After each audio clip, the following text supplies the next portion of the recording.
to this special series with economictimes.com. I'm your host, Pallavi. Today's session is going to focus on hybrid funds and how they are helping investors make wealth. We'll talk about the various categories of hybrid mutual funds and their benefits. I'm happy to be joined by Mr. Vaibhav Shah, Head Product and Marketing, Mirae Asset Investment Managers India Private Limited. A result-oriented professional with over 15 years of experience in financial services and stock market. Is responsible for product marketing and corporate communications for Mirae Asset Investment Managers India Private Limited. I'm also being joined by Ameya Godse, Vice President, Nayak Wealth Private Limited. Ameya is armed with a statistics degree. He has 11 years of professional exposure in the AMC domain. Ameya believes driving goals and working alongside people are his true qualifications. His present role as the sales team head at Nayak Wealth has helped him thrive his passion. He's been working with Nayak Wealth for more than 5 years. Welcome both of you to this session. Thank you, Pallavi. Thank you, Pallavi. Thank you. So let me start with Weber first. We're talking about hybrid funds. We've seen there's a lot of traction in hybrid funds in the last 3 months or so, and they are getting very popular. So in your opinion, why are they getting popular? You think they are really coming up as a good investment option in the current market conditions? So thanks, Pallavi. I think you brought out a very important point. I think so last few months, we've seen a good trend that, a lot of investors are investing in hybrid funds. And, hybrid fund is a large basket of products. So when you put across, starting from arbitrage, equity savings, balanced advantage funds, you have the aggressive hybrid funds and you have the conservative hybrid funds. So we have seen month on month flows happening in each of these categories. And I think so that is got to do with how investors and partners perceive markets to behave. We've seen a golden run from the market, in the last 1 year. So if you were to see March lows, from March lows, equity markets has almost given 100% returns. It's been a phenomenal rally in equity markets. And I'm sure a lot of investors are thinking, in this kind of a market situation, how do we start making the equity investments? Are we too late? Have we missed the bus? And how much should I allocate between equity and debt? I think so that's one of the biggest questions. Maybe Ameya can share more details, but it's one of the biggest questions an investor is having is what is the right equity and debt mix. And that's where I think so the hybrid funds are a beautiful category where you get the right mix of equity and debt based on your risk profile. And I think so that is one of the reasons that investors are going towards this category, taking the view that in one product you can get exposure on both equity and debt in the right mix. Right. In fact, Ameya, as we're discussing, there is always a confusion in the minds of investors, and especially in the current conditions where everyone wants to have a pie of the bull run or the equity market the way they've performed in the last 1 year or so. So according to you, what these hybrid equity funds offer to investors and how they can really benefit from them? Pallavi, first of all, something to add on to what Vaibhav said about hybrid, I would just like to say that, today hybrid is in trend. Everybody, right from the hybrid car to hybrid education to hybrid lifestyle. So everybody wants hybrid. I would simply say that hybrid funds, what are they standing out that they are not giving a complete equity exposure to the investors? So I would say that for a starter investor who is investing for the first time, as Vaibhav said, that many of the investors must have felt that they have missed the bus. They are entering now at 50,000 plus market. Is it a right time? I would say hybrid funds is actually the answer, because since they are not opting for 100% equity, they can still go for without looking at the market. So in that way, hybrid funds is the best place to start off with. And the variety of funds, what you get within the category, so I can say subcategories. Again, there is a mix of equity. There are hardly 20-30% equity to say all the way 75% equity. So there are multiple options available within the category. We'll definitely talk about it. Sure. In fact, Weber, we're talking about the various things that they have, to offer to investors. Tell us, besides stability, because it's a mix of equity and other asset classes, what are the other benefits, according to you, which hybrid funds come with? Yeah, so if you were to see the best ways of investing, and we keep saying that what is the mantra of investing, and Warren Buffett who you consider as the father of investing, he will also say that asset allocation is one of the most important things that investors should not forget. And we've always been following what the financial, journal has stated that 92% of your returns comes by the right asset allocation. And timing the market or choosing the right securities is just maybe 4 or 2% each. So getting the right asset allocation is 92% of your job.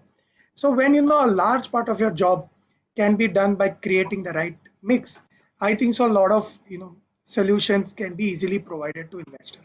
So first, it in a single product provides you the asset allocation mix.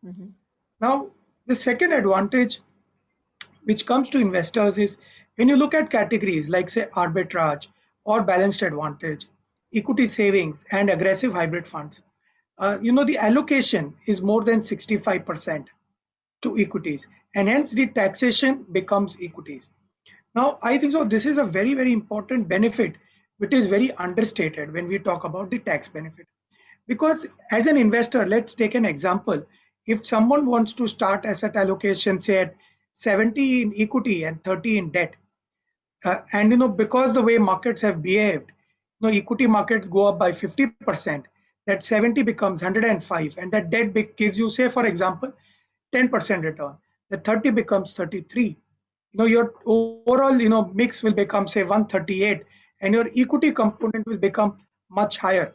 Now when you try and book your profit back and bring it back to 70, which is what you should have based on your risk profile, there is a tax element which will come in. And if your time horizon is short, you will have to pay short-term capital gains. Even if your time horizon is longer, when you rebalance it, you'll have the long-term tax angle to this. While within the same fund, the fund manager can keep doing this 70-30 and still not be required to pay tax. And that I think so makes this entire structure very tax efficient for investors, brings the investor back to their risk profile. So the risk profile says you have to have mix 70-30, markets take you to say 85-15, this product brings you back to that. So one key advantage would be tax benefit, and of course asset allocation like we mentioned. I think so these are two very powerful benefits that this product provides. Right, but as we could understand, there are different categories, within hybrid. So, Maya, if you could help us understand, choosing the right fund can be really tough for an investor. So, what are the things that he needs to keep in mind? And tell us more about the different categories within hybrid. If I tell you about categories, of course, I don't want to confuse investors over here. There are around, say, 5 to 6 categories within this hybrid as a whole category. One is, which is the most popular one, is a hybrid aggressive. And today, if you see the industry's highest AUM is in hybrid aggressive only. Then there is hybrid conservative, then there is balance advantage, which is called as a dynamic asset allocation also. Now, what I mean by dynamic asset allocation, that depending upon the market valuation, the equity exposure goes up or down in that. And the one more category, which is like a fixed category, which is the equity saving category. Again, it's part of hybrid, where the allocation remains stagnant. So generally, these equity saving categories keep equity exposure to around say 20 to 30%. They won't change it. But because the remaining part, they will opt for a arbitrage kind of funds, you will still get an equity taxation. So that benefit is still there. Again, if you want to compare this category with the FD as a popular investment option for all the investors, then equity saving is the best option, because that will definitely give you slightly higher returns than fixed deposit. And again, your holding period doesn't have to be 5 years, 7 years also. So it gives you the benefit on both the side. So there are multiple, actually, there is a solution-based hybrid fund also, but the multi-asset allocation. But I don't want to bring in too many things. The one broader category is a hybrid aggressive, one is conservative, and asset allocation, which is a dynamic asset allocation, and a equity saving. These are the broad categories. Sure, sure. In fact, Vaibhav, if you could help us understand, if one has to like begin the investment, or maybe already has a portfolio but wants to give it a more stable portfolio, and make some changes in the current portfolio, how should one go about it, and which category to choose from? So I know Pallavi, Amey have brought a very important point. See, Mm, if you see what is happening in India, the interest rates in India have gone down significantly over the last mm, couple of years. So we've seen almost a 2 to 3% drop in the fixed deposit rates offered by most of the banks, and a lot of investors are contemplating whether at 5 or 6% interest rates they should invest in a bank FD. Now, the bank FD investor pool is 20 times or more than even 20 times the number of investors on the mutual fund space. So when we get bank FD customers to start their mutual fund journey, I think so the first thing that they need to do is move to fixed income products. And after they move from fixed income, I think so the progression is the hybrid category, where you take step one by one and then progress to your equity category, and that means you have a better experience. And we can see, if I were to try and climb steps, it's I can climb 2 steps at a time, or 3 steps at a time, maybe once or twice. But if you try too frequently, you're bound to fall. So when an investor who's a bank FD really jumps to the equity category, and you have volatility in market, he will be scared. So the bank FD should move to debt, and from debt he should move to categories like equity savings, where we have a beautiful mix of between 20 to 35% kind of equity. The remaining money, like Amey said, is put in arbitrage, and about 30 to 35% in debt. So you get three things in one offering, and you get the tax efficiency of equity. Second thing I wanted to highlight is, Pallavi, like we are seeing bank FD rates have fallen, savings bank account rates are also not looking very attractive. That's where we have seen that arbitrage category, like you had mentioned, in the last 3 months, has seen large amount of flows, because this category is able to give about 5 to 6% kind of returns, and the taxation of that category is equity. So instead of being taxed at the slab rate where a lot of HNIs get taxed at 30% tax, here their tax becomes half, and their returns are higher than savings account. So arbitrage is again becoming a very attractive category which investors are looking at. right. And third is the aggressive category, Pallavi, where like we started the call, a lot of investors want equity exposure and they don't know how much to invest. Mhm, And mhm, historically, when we do this analysis, we've tried different models of investing, and we see that the best asset allocation mix in India works at about 75 equity and 25 debt. In fact, a 75 equity and 25 debt has actually outperformed 100% equity over 5 or 10 years period. So if mhm, a 75-25 mix can beat 100% equity, why are you wanting to take that 100% equity exposure? mhm. So I think so that's where this category also looks very attractive. So investors can look at some of these category in addition to, of course, balanced advantage, like I mentioned, as very good potential categories for investors. Mhm. Maya, in fact, despite all the possibilities and the potential, there is, it's an unexplored category or domain, I would say. So, in your opinion, Amaya, like, do equity saving funds, they really have the potential to deliver better returns when compared to a debt-oriented fund? So, if you could elaborate as to what are the benefits and how investors need to choose, like when they are even going for the equity savings category, tell us more about that. Sure. So, Pallavi, I mean, in my opinion, I would say that equity, only equity versus debt, equity is Mm, the best asset class. Rather, to many mhm, of our investors, we always say that, it doesn't matter what your age is. If your mhm, horizon is long term, you can always stick to equity, because equity is the one which will give you over and above inflation return. So you are actually creating wealth with the help of equity. Now, mm, when we are comparing a pure debt fund versus an equity saving fund, which has got hardly a 20 or 30% equity exposure, definitely in a period of say 3 to 5 years, your returns are going to be definitely better. And as Vaibhav also mentioned that, there are a lot of investors who have not tried equity, and all of a sudden with this last 1 year, 100% returns, they want to try it out. I think so for trying out, equity saving is the best option to start off with. I would still say that please, before starting off, please check with your advisor, have your risk Mhm. appetite checked.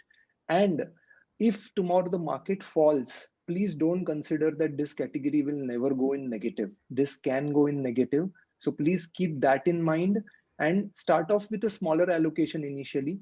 But just to taste Mhm. water, this is the best category you can start off with.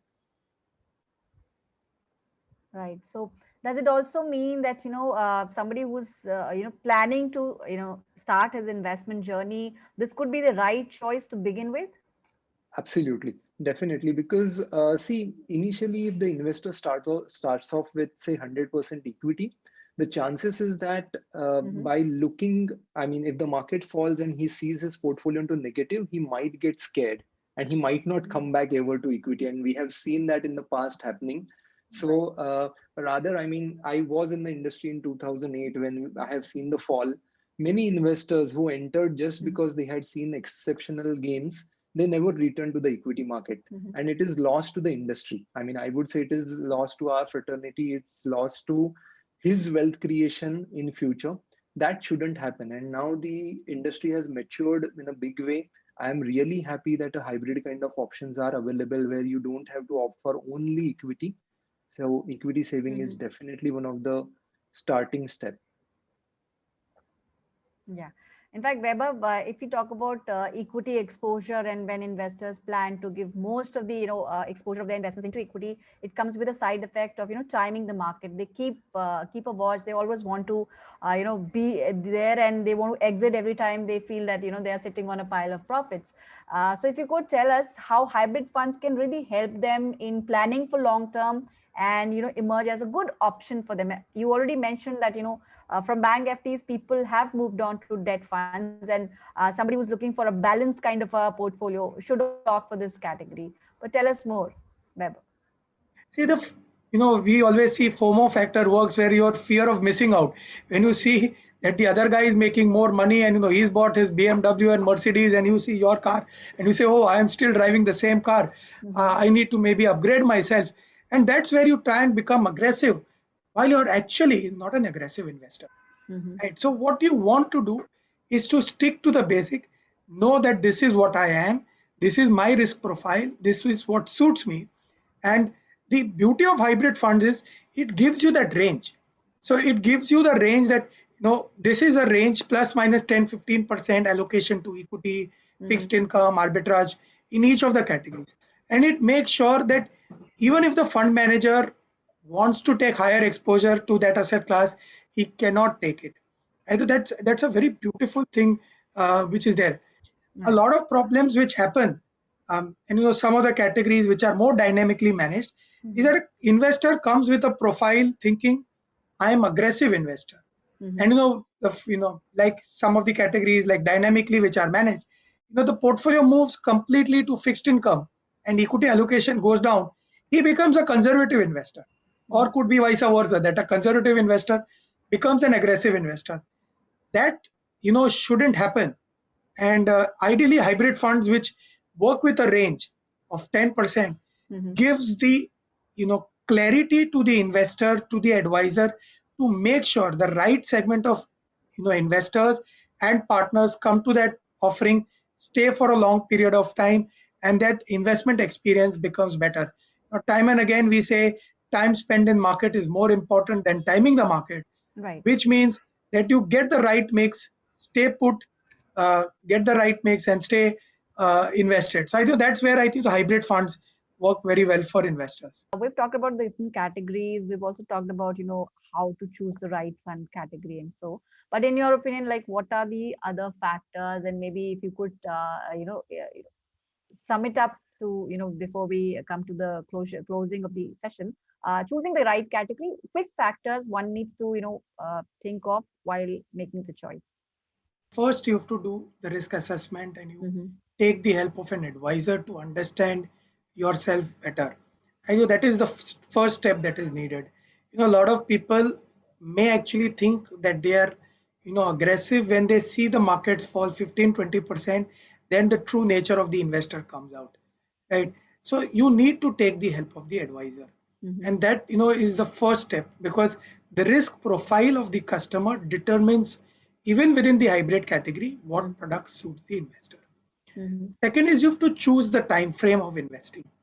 So like we said, an arbitrage fund, your which is within the hybrid category, your time frame can be even as short as 1 month, right?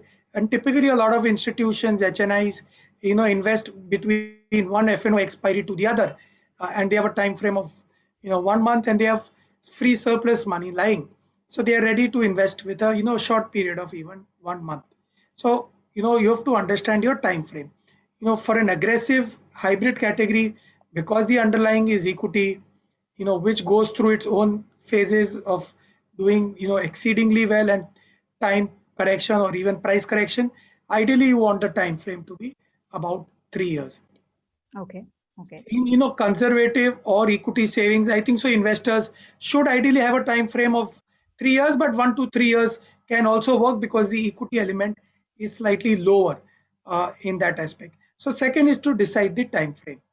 The third aspect is to be very clear what is the return expectations that you can work with, which is both on the upside and the downside. The upside, so if you want to give higher returns, I'm sure everyone will be more happy, but there is never any free lunch, as we keep saying. So there is always that downside risk.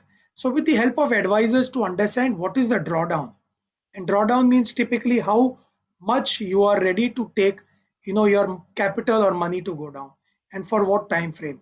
And that, if you can understand that well, that will help you get the right mix of how much should be the equity and fixed income. So I think that these maybe 3 or 4 elements, when the investor sits with the advisor, I think so the right product can be chosen with the help of all these 3 factors.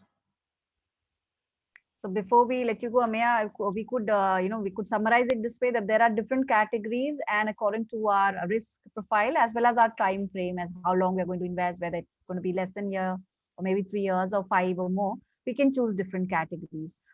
So any piece of advice for anyone who's watching this session? And also, like out of curiosity, I would like to ask if there any particular category for whom which this would be the right, or is it for all? Like what would you suggest?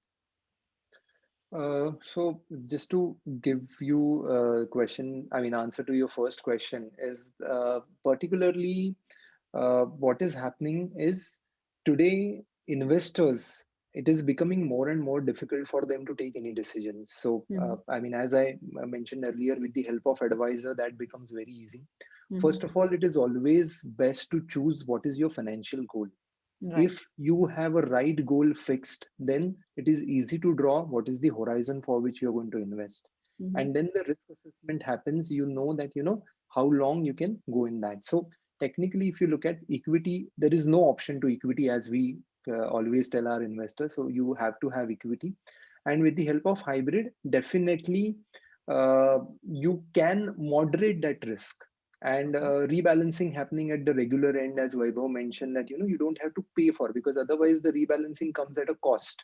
In the rebalancing of a hybrid fund, you don't have to pay any cost, because the fund, you don't have to bear that cost of rebalancing. It's not something you can choose. Anybody can choose anything, because simply say that it's like asking a question that whether going by a plane is a good option or going by a road is a better way. So there is no particular answer to that.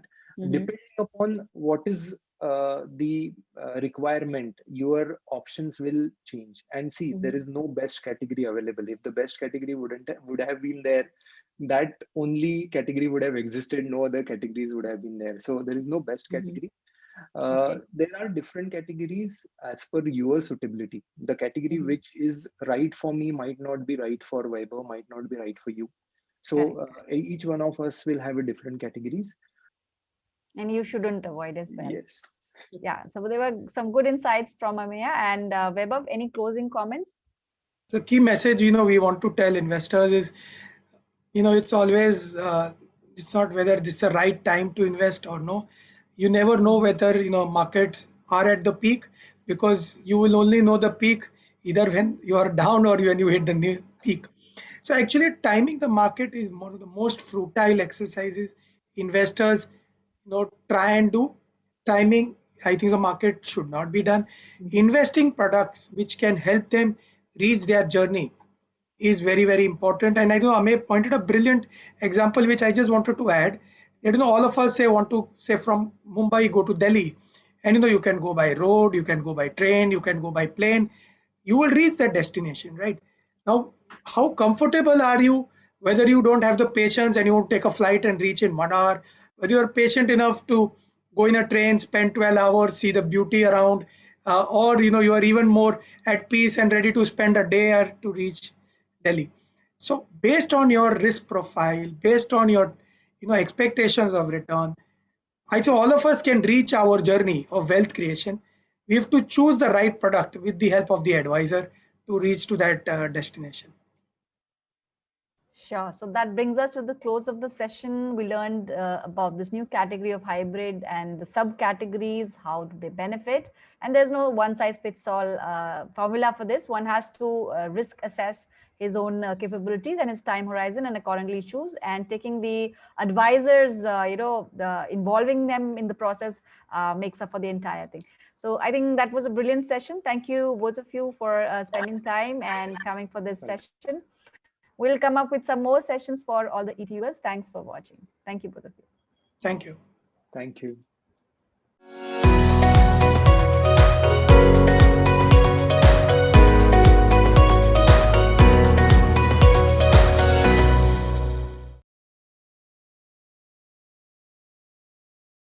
Mutual fund investments are subject to market risks.